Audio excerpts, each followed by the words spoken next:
but I just wanted to go back to Bessemer and the whole getting the street named. I mean, I think that was a big deal. Were you surprised when you heard about it, or? Oh, yeah, getting the street named after me when I heard the news, I was floored. I think that's one of the highest honors that you can kind of receive. The coolest honor out of everything that I've won award wise. Yeah. Is like, man, to get my name on the street I grew up on is something I never set out to do, but it's like, man, for them to honor me in that way is definitely one of the highlights of my life. And for my kids to be able to be there and see it, it really meant a lot to me.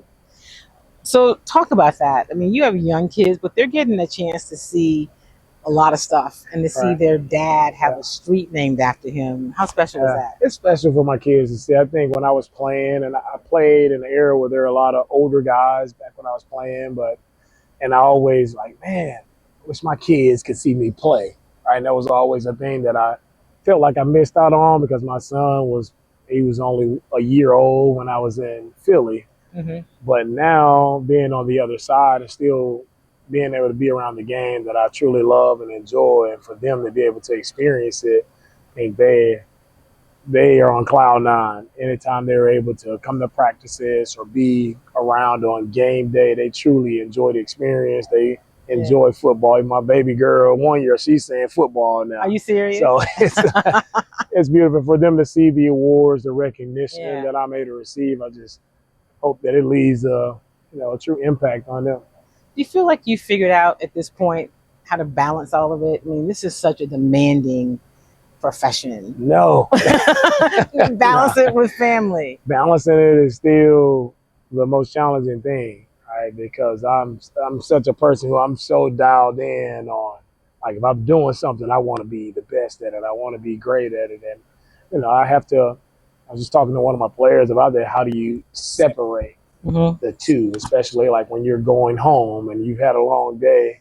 Like, how do you go home and you hit reset and you're able to just be dad and separate work from the family life? It's hard at times, but you have to find that balance. And I'm doing a better job, I would say, of finding that balance and making sure they have all of me when I'm home.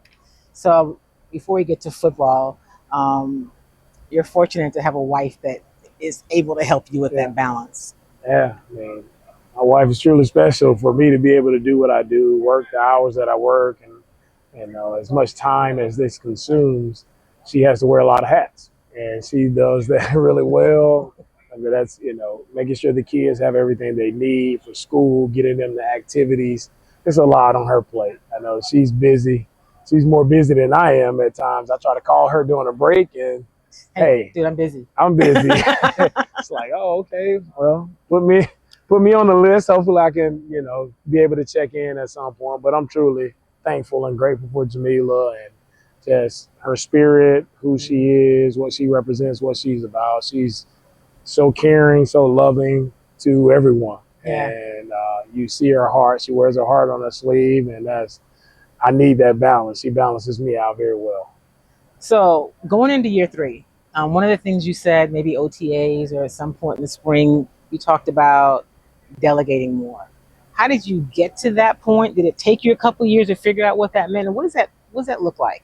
And for me, it definitely took time getting that. I'm used to being extremely hands-on with everything involved in the process. It's because for me, it's like I got into coaching to help players, be around players, and the further up you get in this profession, whether it's coordinator or head coach, you start to get further and further. For me, I got further and further away from why I really like doing what I do, and that's coaching, teaching, like being there side by side with the guys. And so for me, it's like I want to develop players, and that was my main focus. But I also kind of look at like, man, in hindsight, I also have to develop coaches as well. I have to do a better job of developing coaches, because I know coaches have families, they're taken care of, they have aspirations and dreams to one day move up the ranks as well. And I understand that. And so I look at it big picture wise, like, how do I help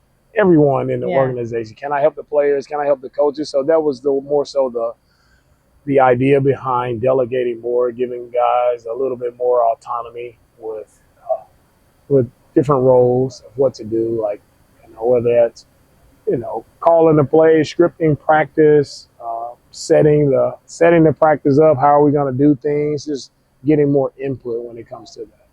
And I guess because you've been with most of your coaches now for 2 full seasons, it makes it a little bit easier. It definitely makes it Yeah. easier being around the guys more, knowing their capabilities and just seeing how they can flourish with more. Yeah. So knowing that I trust the guys that I'm around, know they'll do a good job. It's just letting go. It's hard to Right. do sometimes. Going into year 3, how do you balance this? Because you've had not as much success as you would have liked, but you've had some, what everyone else would say is success, with the expectations. Because I know you're focused on the next game. But how do you balance that with all the noise? Because as much as you tune it out, you probably hear it somewhere. Yeah, I get it's for me. There's always going to be noise, Yeah. right? But I don't think no one puts higher expectations on me than I expect for myself. Yeah. And so on the outside, it may look like, oh, great expectations. You did this, did that in a couple years. But it's like, man, you have no idea what I'm thinking and my vision for the entire thing and why I do what I do, right? It's truly to, make history in Houston. Like, Yeah. that's the mark that I want to leave as a coach. Not just to say, oh, I was a head coach for the Texans, former player, great story. It's like, it's so much more than that. It's so bigger than that as far when it comes to like really impacting not only the Texans organization, but the entire city of Houston. Only 2 more questions. So one is there some advice that you've gotten from a coach that you can say this has made a difference, or I kind of lean on this, I kind of dial into this now? Is there something like that you can think of? It's a tough one. I mean, every day is different. Yeah. I would say a piece of advice I got from a former coach was just, now being a head coach, you're so busy, you have so many. You check your phone, there's so many messages and missed calls and things like that. And the advice he gave was like, hey, make sure you respond to at least 5 people. At least, can you do at least 5 every evening, to make sure you just staying in touch. That's been great advice because it can be so overwhelming at times. Like, oh, I got over 100 messages. How am I gonna respond to everyone? But that little nugget of just, hey, take 5 a day and try to respond, it means a lot. So that's been helpful. That's a good one. And then finally, what has been the biggest area of growth for the Texans in these 2 going into 3 years? And then where is it that you still want to see more? I think the biggest growth for me is it's the confidence of everyone around our building, the players. Like we expect to win. It's like, I think before it was like, oh, if they win, great. If not, it's like, well, we expect to win. Yeah. And that it came from guys putting the work in to be in this. Your confidence is earned always. All right, it's never given. You have to go earn it. And our guys have worked the right way to earn confidence, expect to win when they show up. And I think the next step for us is it's for me, it's just continued growth. I know where we're trying to get to. Everybody works to win a Super Bowl, win it all. But I always say you don't get there overnight. Like, it takes, consistently like trying to work to come together. And people don't get that because you're not in. It's like when our business, there's always new coaches, new players, new staff every year. So how do you formulate and fit the pieces of the puzzle for 2025 to make a run towards it all? And it's a tireless process of getting everybody on the same page, making sure everybody is dialed in to the same common goal of winning it all and doing it the right way with the right people. And it takes a season to get there. So I'm excited for the next step to see just where this team blossoms and grows into. Okay, this is the last one. I got to ask you one last question about your quarterback. Yeah. Always the face of the team.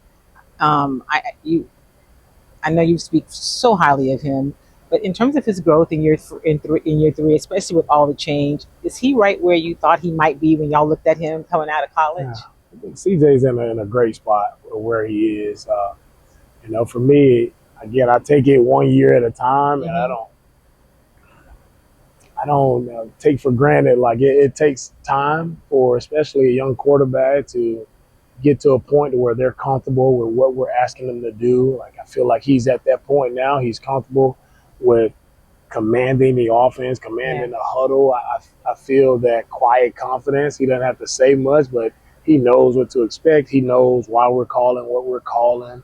And he's operating in a really good manner right now. I think he has really put good people around him to help him out. Yeah. And we'll see him flourish this year because of it. All right. All Appreciate right. it. Thank you so much, Ms. Kim. Thank All you. right.